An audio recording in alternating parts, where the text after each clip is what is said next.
Welcome to Health Unscripted, brought to you by Evernorth, a podcast featuring real, raw conversations with some of the most knowledgeable experts in the healthcare industry. Thank you so much for joining us, and thanks so much, Lexie, for joining us today. Lexie is a star in the WNBA. She has played 9 seasons in the WNBA. She is also the first ever WNBA ambassador for Evernorth. I am excited about this conversation for a number of different reasons. First, my role leading Accredo, so on the professional side, but also personally.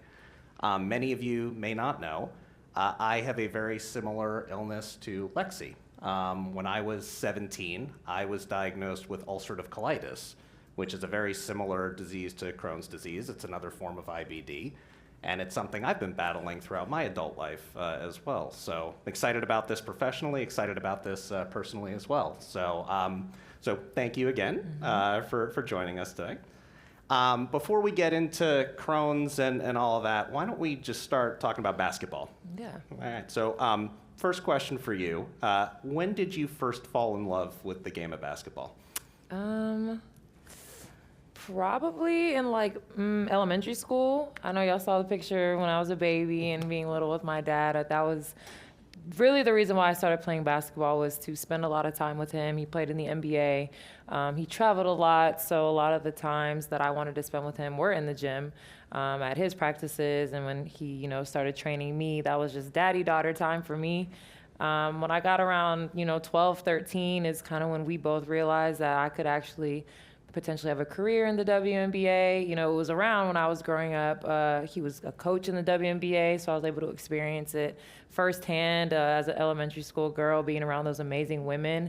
And I think just that relationship I built with my dad has always powered me through the love of basketball. And even to this day, he's someone that I lean on heavily in my basketball journey. So things are going well. You have a successful college career at Duke. You get drafted in the first round into the WNBA. What was that like to hear your name called on draft night?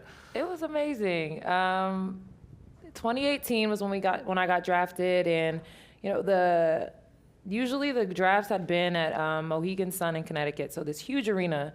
For some reason, they pivoted to a more intimate setting. So it wasn't really a lot of fans there. It was really all the draftees and their families. So it was a really beautiful event for me. I loved it that it was a more intimate setting. And I was there with my parents, my sister, my aunt and uncle. And, when my name was called, I looked right at my dad immediately. And he was happy. He was happier than I was. It was a special moment for me. But I saw his tears coming in his eyes. My mom was just happy. But me and him just looked at each other. And we were just like we did it. This was what we've been dreaming of for so long. And I think, from then on, he's kind of just taken a step back and let me navigate my career. So your career starts. Everything's going well. As you said, you were starting off on what looked like an all-star season, and then you start experiencing symptoms of Crohn's disease, which you later learned was Crohn's. Yeah. Take us back to that. What was it like when you first started experiencing symptoms?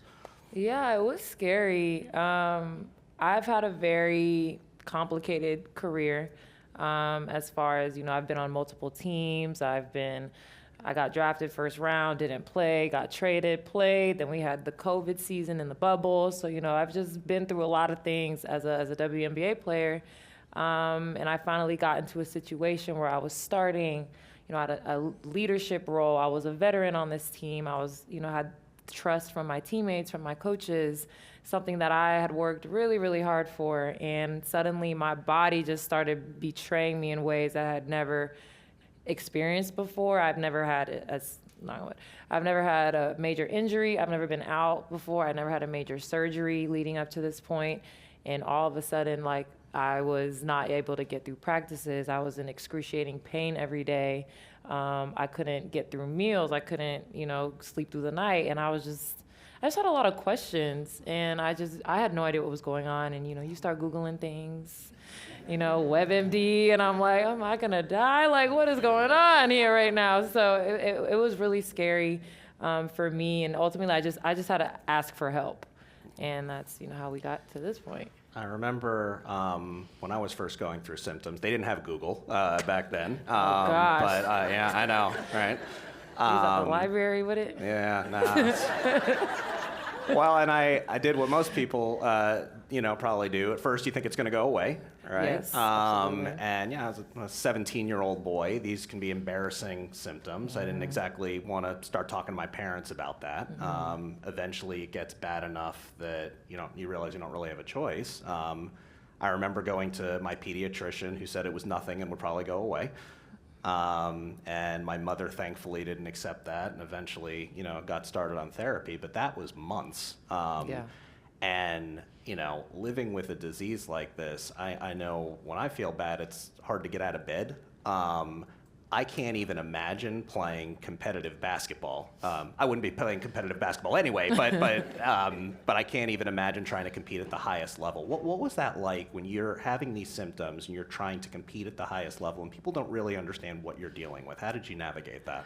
Yeah, for me, it was just, I confided in maybe one or two teammates, and then ultimately our head trainer at the time, and she deals with like sprained ankles and broken wrists. Like, she doesn't know what I'm dealing with, and they were just trying to help me and support me in any way that they could. But I was just, trying to get through practice. I would get through practice and I would sleep the rest of the day. We were still flying commercially at this time, so I was sitting in these airports like in excruciating pain. I remember this is TMI, but I remember we had one flight from LA to Minnesota and I could not sit like at all. So I spent the 2-hour flight like this, like the whole flight, just holding myself up like this next to one of my teammates. And she was like, "What is wrong with you?" And I was like, "I don't know. Like, I wish I could tell you what was wrong," but I literally had to sit in the whole flight like that. And it got to a point where one game, we had a early game, a noon game. Usually we play at 7 or 8 o'clock. So I would, get through shoot around, try to eat a little bit, manage the symptoms and the pain. And by the time get some painkillers, by the time 7 o'clock rolled around, I was good to go. But this game in particular, it was noon. And I was just down horrendous. I was down so bad. Coach said, "Can you play?" I said, "Of course." So I played. And after that game, I couldn't move laterally. I was getting beat every direction. My coach yelling at me like, "Lexie, why can't you stop anybody? Why can't you stay in front of everybody?" I'm like, "Coach, I can't move. Like, I'm sorry." And that moment was when I realized, like, okay, now the fact that I was negatively impacting my team and, our chances of winning games, that's when I was just kind of like, okay, let me go ask for help, because now this is starting to become other people's problem. And in hindsight, when it was my problem, that's when I should have asked for help. But when I started affecting other people, that's kind of when I was like, okay, let me go ask for help. And we were in Dallas. We flew back that night. I was at the hospital the next day, and I was in surgery like immediately after that. And I imagine, you said it, this isn't like a torn ACL or, sprained ankle or something like that, where somebody can kind of see it and understand why you're out. Right. Or give you a timeline. Right. This is an autoimmune condition where it's really hard to, to explain to somebody what you're going through. How did your teammates and your coaches react to that as you started becoming more public about the symptoms you were having? I think a lot of them just didn't understand what was happening. As somebody that, was in the gym early, always stayed late, always was in the weight room, and, suddenly I'm not coming to the gym early anymore. I'm leaving immediately after practice. I'm not doing the extra lifting. I'm not doing the extra shooting. I think to them, they were just kind of like, why is she being lazy? Why is she not, locked in with us? Why is she not doing everything that she needs to do to get ready to go? And that was like the initial hurdle that I had to get over with the team and my coaches, was just simply explain, like, I just don't feel well. Like, that started in May. I didn't get the diagnosis until January. So I literally was just like, I don't know what's happening. Like, I just don't feel good. And as an athlete, that's not enough ever. So it was a struggle those first few months, and prior to getting my diagnosis, of just navigating the relationships with your team and even the fans. Like, I had to stop going to, I couldn't get up and go to games. I was just at home. You start hearing speculations like, oh, is she getting traded? Does she have a problem with the coach? Is she pregnant? Like, these are things that I'm seeing and hearing and reading, and nobody, could answer it, not even me. So for me, it was really hard. It was really hard. One of the things I really admire about you is your decision to go public and be much more vocal about the illness that you were having. I know for me, it took me probably 20 years before I started talking publicly about my illness. And when I think back on that and why, it was because I was scared. I was worried about the reaction people might have. I was trying to build my career, and I didn't want somebody to think I couldn't handle it or not give me the assignment or the promotion because they were worried. So I hid it. Yeah. So I hid it, and I tried to suck it up, and there were only a few close family members that would ever know what I was going through. You were much more public at a much earlier point. I really admire that about you. What drove your decision to be more public, and then what's been the response of the community now that you've been a little more public about your illness? Yeah, I think because I was in my 6th season, I wasn't too nervous of, saying what was going on with me when I figured out what it was, because I do have a very impressive body of work. Like, as a college athlete, my 5 years prior in the professional space, like, I felt like I had enough to stand on as far as advocating for myself and, talking more openly about having Crohn's disease and autoimmune disease and IBD.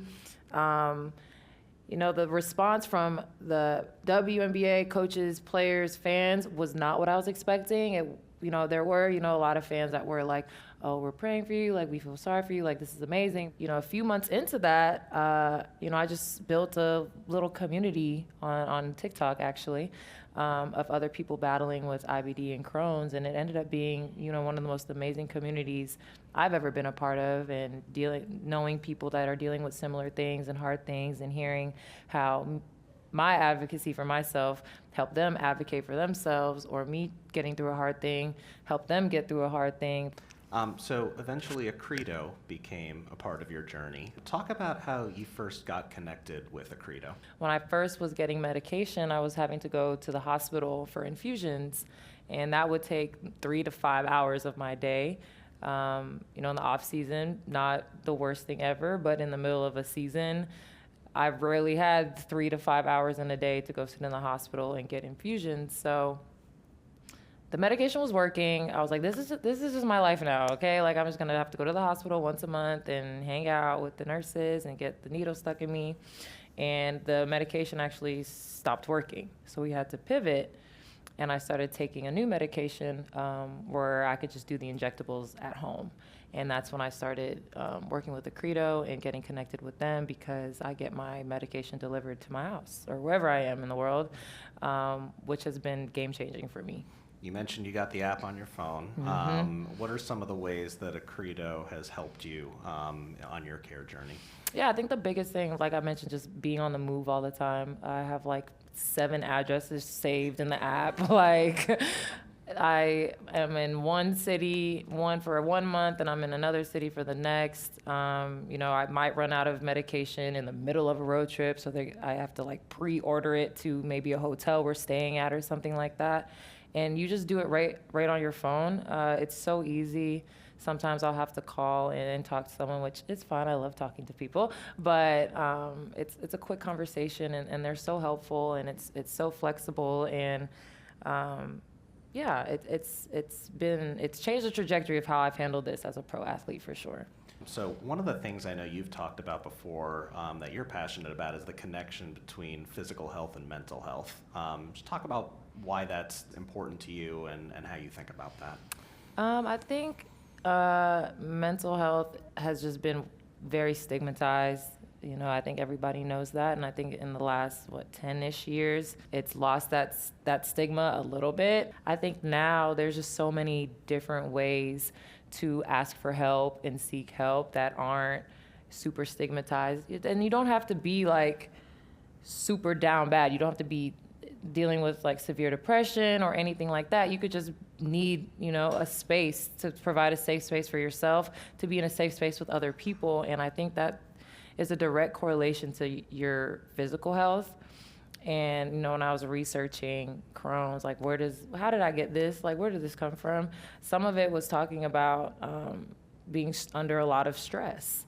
And I was taking a little journal, and I was like, oh yeah, I was very stressed out during this time, and I hold a lot of things in, and that could lead to your body breaking down. Like, your body is not meant to be under stress 24/7. So I feel like for me now, I've leaned in more into my mental health more than ever in the last 2 years since I've been diagnosed with Crohn's disease, and it's been such a difference maker. I think it's such an important point too, that mental health shows up differently. I know for me, it would have never occurred to me that there were any mental health implications of having colitis or Crohn's.